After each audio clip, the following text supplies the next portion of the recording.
When I was in 8th grade, my school started to have roof problems. It was an old building that used to belong to some merchant who lived back in the times of the czars.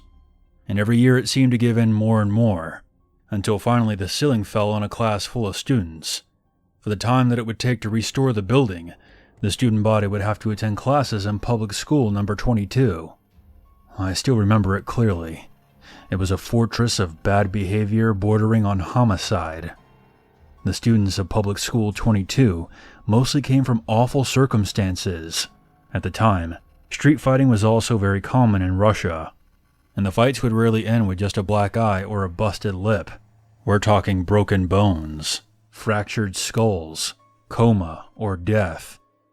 One day, as my friends and I were talking in the hallway between classes, a big, bald kid approached us with the entourage of hopeless degenerates.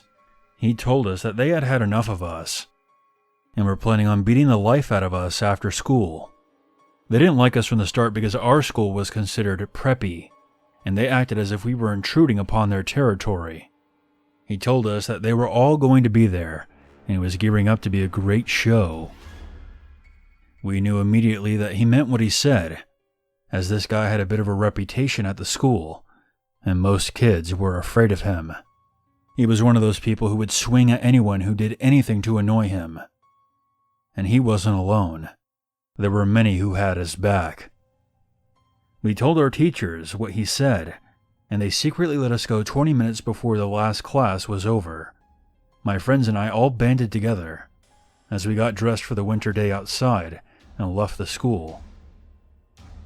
The plan was to stick together and walk to the bus stop.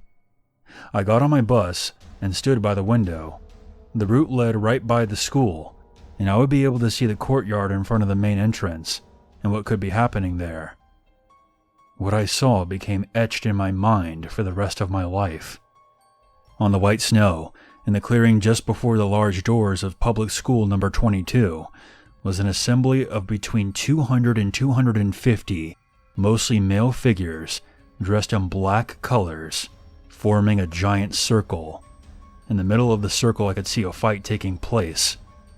Just two of them, one with his arms thrown open as if taunting his opponent, and the other, someone who did not look like they wanted to be there. This turned out to be a big operation on their part. I later learned that once they found out we left early, they decided to beat up on some of their own, and some poor random kid was picked and beaten so hard he ended up in the ICU. Since that school was very small in numbers, and some parents altogether decided to homeschool their children, while our original school was still under repairs, we would have easily been outnumbered 10-1. I hate to think what could have happened to me and my friends if our teachers hadn't let us out early that day.